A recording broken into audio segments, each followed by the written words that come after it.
Hospital. And we're back with Dr. Lester and our own 3TV producer Warren Trent tonight talking about racism in America. And Warren, I'm going to bring you in on this because one thing that we keep seeing, a repetitive theme on Facebook, is people saying if they had only complied, they'd be alive. This is a conversation you've had with your own teen sons. Right, yeah. So I've had a conversation with my son, had a conversation with my daughter, and I suspect this is a conversation that I'm going to have with my grandson at some point. Basically, telling them, listen, keep your hands on the steering wheel, roll the windows down so that the officer can have a clear view of what's happening in the car. It is no guarantee that anything won't go wrong. I mean, we saw this, what happened in Minnesota. Apparently, you know, the guy did everything right, but he still got shot.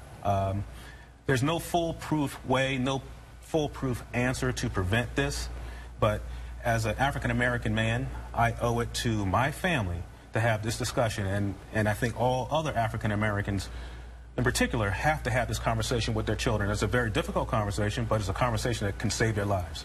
But Warren, you even were sharing a story with me that as a grown man you went back to what happened to you as a child. Right, absolutely, yeah. So back in high school, I grew up in Philadelphia. My basketball teammates and I, we sometimes had to walk by a park that was full of white guys. They saw us and they chased us just because we were black.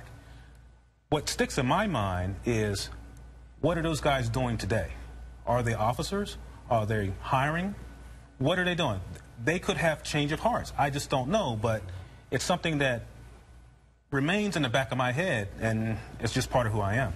And Professor, and I'll ask you, why is racism such a hard topic for us to talk about? Because we've never talked about it before. We've never talked about it with a certain kind of honesty and genuineness, and also looking at it through the lens of our own personal biases. The fact that we all have unconscious bias means that we all come to the table with stuff that we're not even aware of, that sticks to us. And if we could sort of acknowledge that this is not about other people, but as much about what we bring to the table, and that's one step in sort of understanding this. And it's easy to acknowledge that, but you've got to do that in order to understand that you may not be looking at what you think you see. You know, you may be relying on stereotypes. Stereotypes are extremely powerful, and that's what happens when we don't think and when we're not critical about what we're doing. And also when you're afraid. A lot of this is about fear of what we don't know, fear of those we don't know. And despite all these things about being integrated, some might argue we're as separated now as we've ever been. And I don't want to blame that on social media, but there is a sense that we're not talking and listening and connecting to each other.